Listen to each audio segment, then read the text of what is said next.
Howdy, welcome to this special, somewhat annual Thanksgiving edition of the Insider edition of the Upland Nation podcast.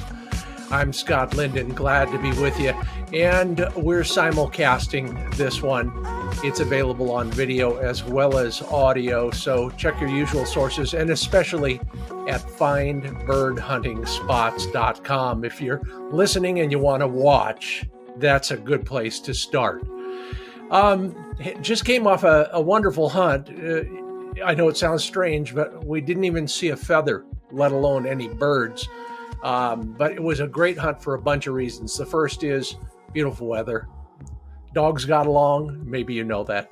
And we saw some country that at least needed to be visited at least once this season. So thanks, Tom. And then, by the way, I'm also thankful for your wedding tomorrow. So good luck and best wishes to the both of you. I ask almost every year what you're thankful for, and I'm going to share a lot of your thoughts in that area as well.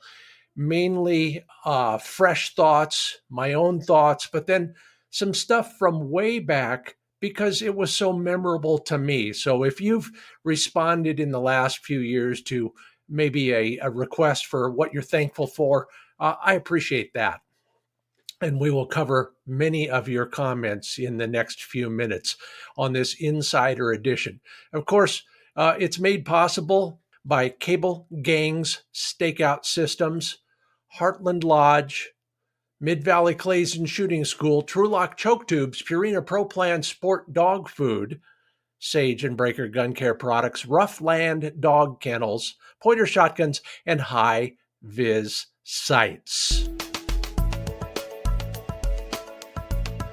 All right, so if you, like me, walk around out there all day and ponder the state of the world, or maybe the state of your own existence, or you've got another reason or two, you're inspired in one way or another to thank somebody for something, here is a chance to maybe reflect on that, maybe think about some of the other things that haven't been crossing your mind lately that are definitely worth being grateful for.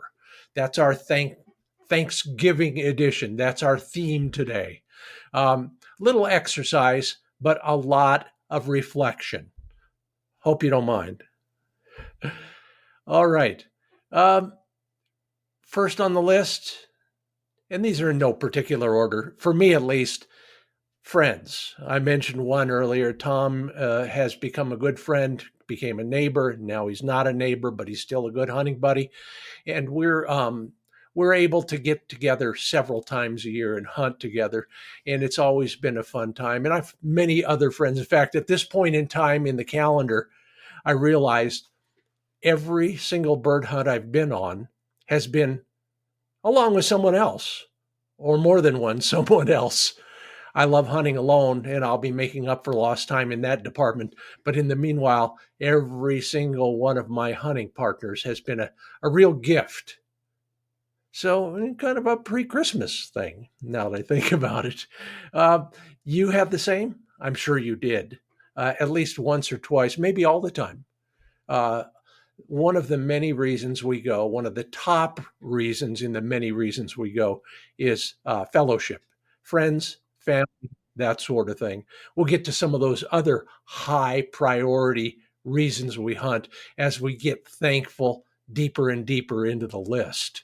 Let's see. I've been going, my at best guess, I think I've been bird hunting for 33, 34 years, something like that. And in that time, you develop a few habits, you develop a few favorite places. And you probably have one or two. Sometimes it's just a draw that you like, or that field over there, that wildlife area that kind of works for you in one way or another every time, or most times you go. That's also true. I have plenty of those. I'm not going to tell you all of them, but I've spoken of those over the years. But there is a small town that I went to. In fact, the very first chucker hunt I ever went on was right near this small town. I've become kind of a regular there. Um, Watched that town for 3 decades change in some ways. Several owners. I know owning a town, but it's that small. Owners, operators, neighbors, all of the things that are part of that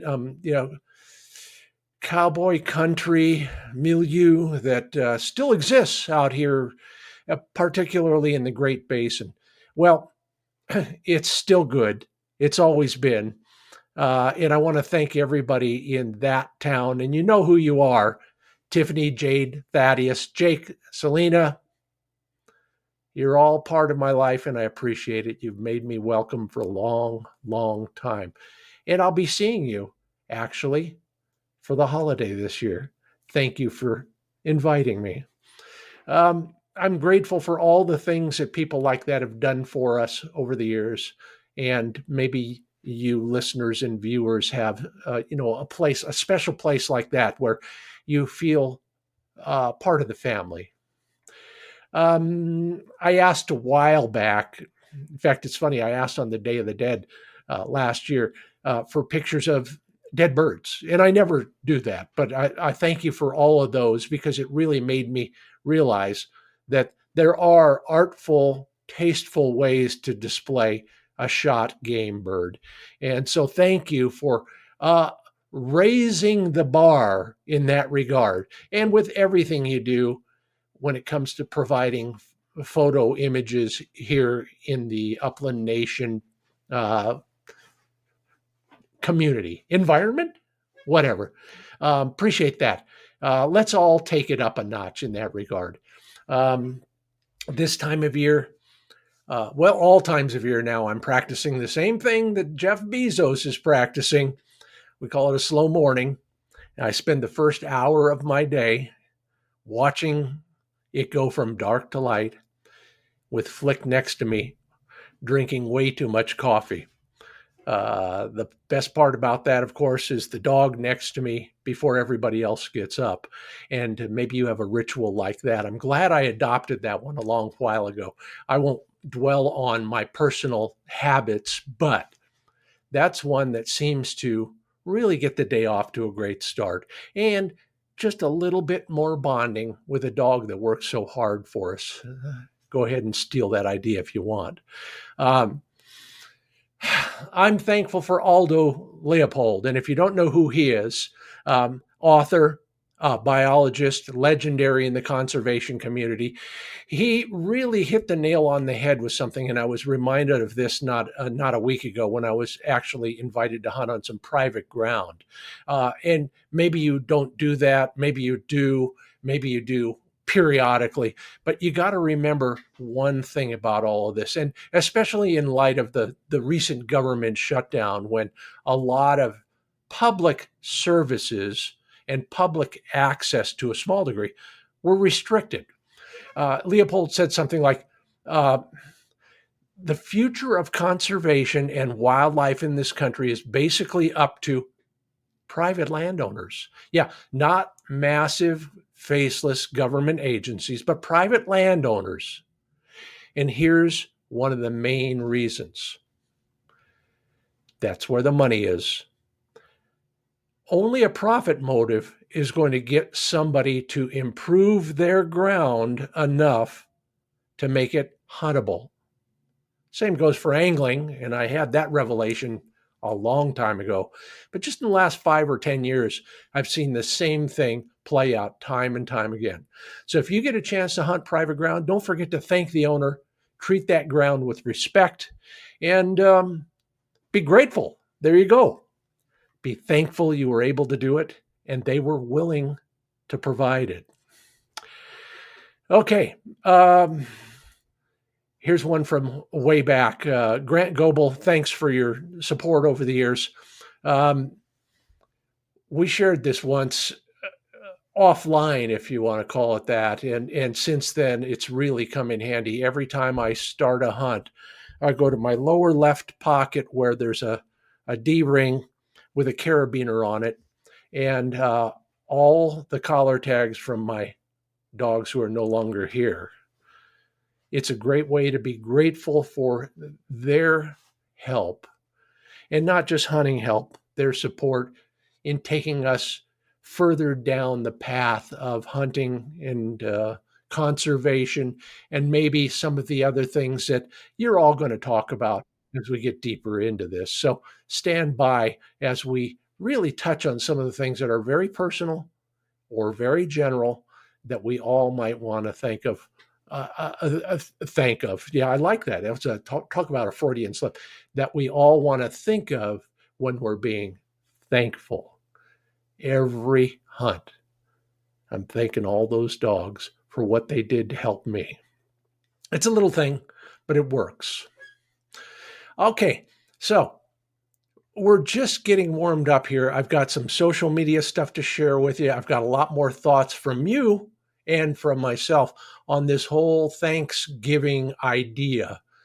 Whether you're having a turkey dinner with family or you're just ordering out a pizza, it doesn't matter. Being thankful is something that, well, it's become real fashionable, this gratitude thing. We've been doing it a lot longer than most people because we have so many things to be thankful for. Well, one of them is the folks who make this podcast possible, CableGangz.com, CableGangz.com.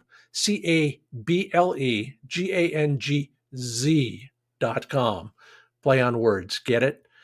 These guys have designed and engineered the ultimate tie-out systems. If you're looking for a stakeout system, that's all I can call it, take a look at them, CableGangz.com. Everything that they use is more robust than anybody else is using for example, in the tie-out stake world.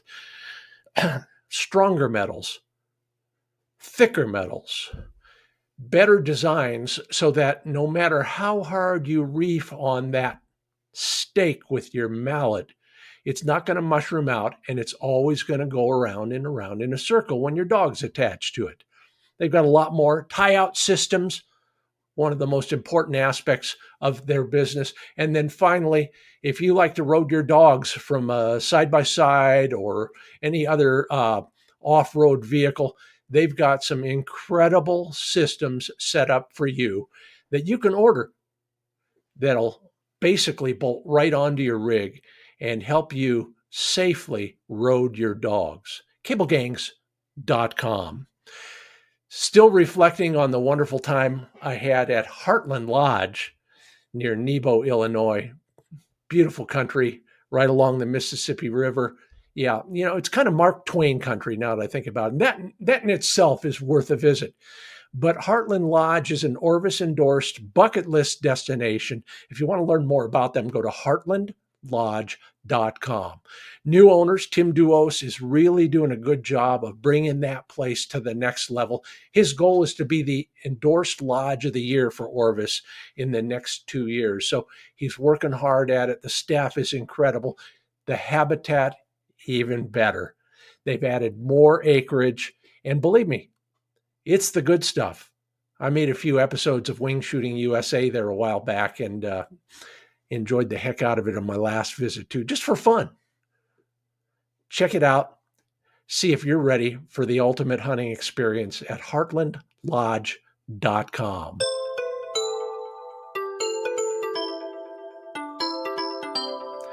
I'm Scott Linden, back with you on this insider edition of the Upland Nation podcast, where we're giving thanks. And even if you don't do the things I do to give thanks, you're probably doing it in one way or another. Take a moment, because I need a real big gulp of coffee. Think about what you are thankful for. I'll wait.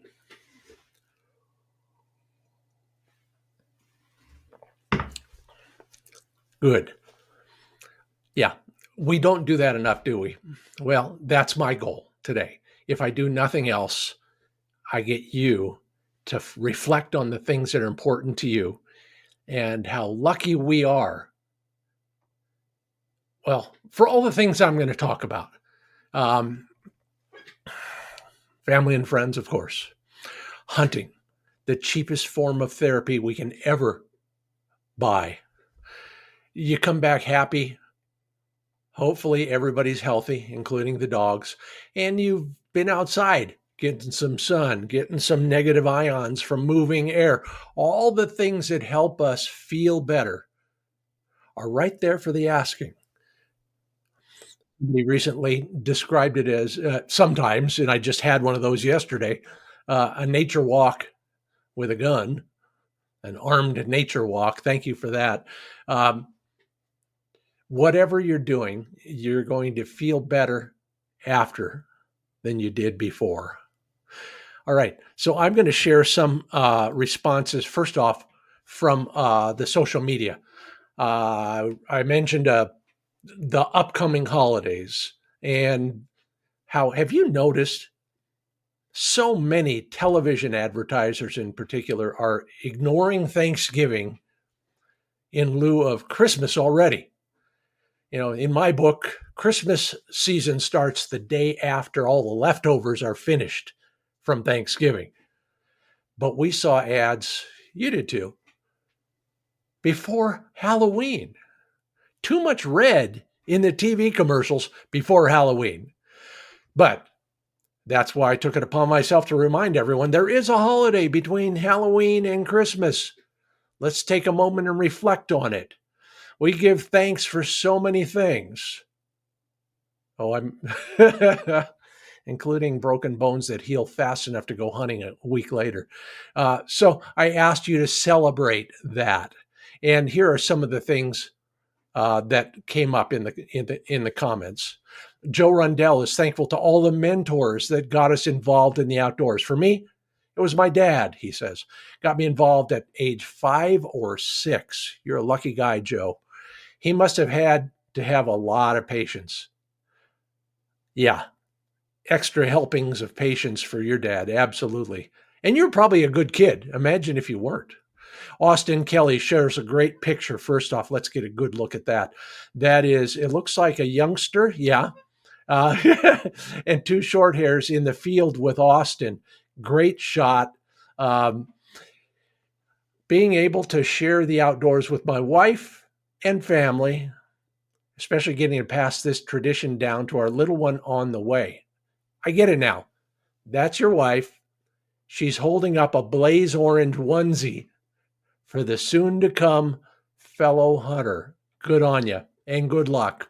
Congratulations. All right. Gordon Green, speaking of that, you're a hero. So is your dog, Seamus.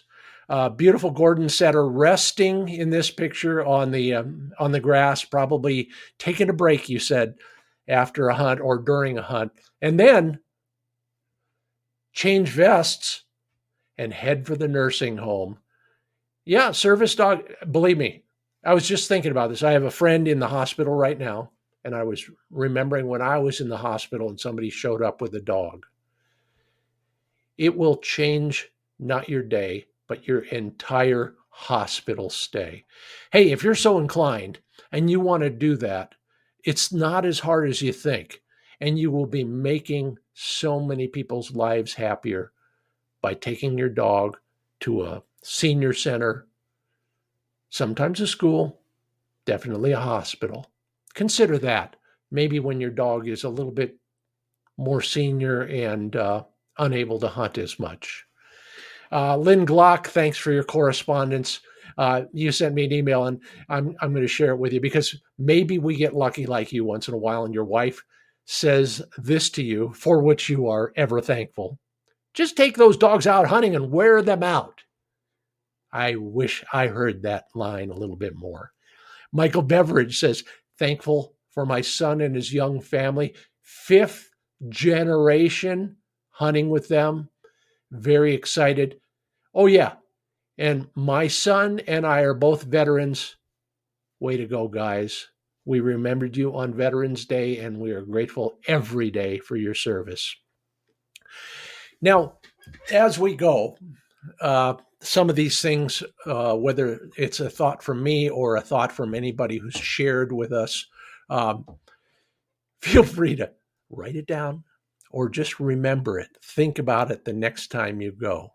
Doug Fowler, well, what a perfect name for a guy who likes to hunt. ducks and geese. And that's Doug, by the way. This is a thought from a few years back. But happy Thanksgiving and season's greetings to you, Doug. Doug mentions that he was grateful, thankful to all the good folks in the upland ward who helped this waterfowler learn a bit about the pointing dog world. Yeah, all of its wonderful birds and landscapes. Yeah, absolutely true. And welcome to the club, Doug. We're not going to hold that last name against you, I promise. Yeah, we're one big happy family. In fact, I was reminded of this again recently. I used to work in politics, and one thing that will forever be lodged in my mind is the first time we had to get a big group of hunters and anglers together to fight off a ballot initiative by PETA. We are one tribe with one goal, and that is to maintain and improve habitat conservation and the survival of our sports. I use sports because most people do, but you know what I mean. It's a passion. We got to work together.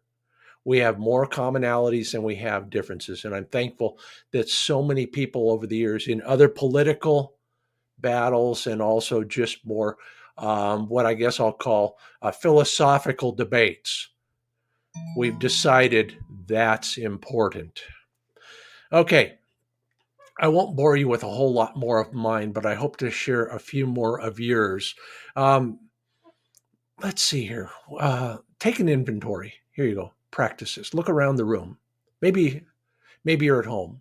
Maybe you're listening while you're driving down the road. Don't look too carefully at anything else except the road.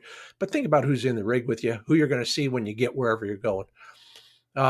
They've got experiences, unique personalities, and a dog that's not yours. All of those things are opportunities, thanks to the fact that we own a shotgun. Really, that's what it gets down to. One, I am going to relate this one because it's a perfect microcosm of what we do and why we do it. This is early on in my bird hunting career, and I finally saw a chucker, and it was at that moment on level ground.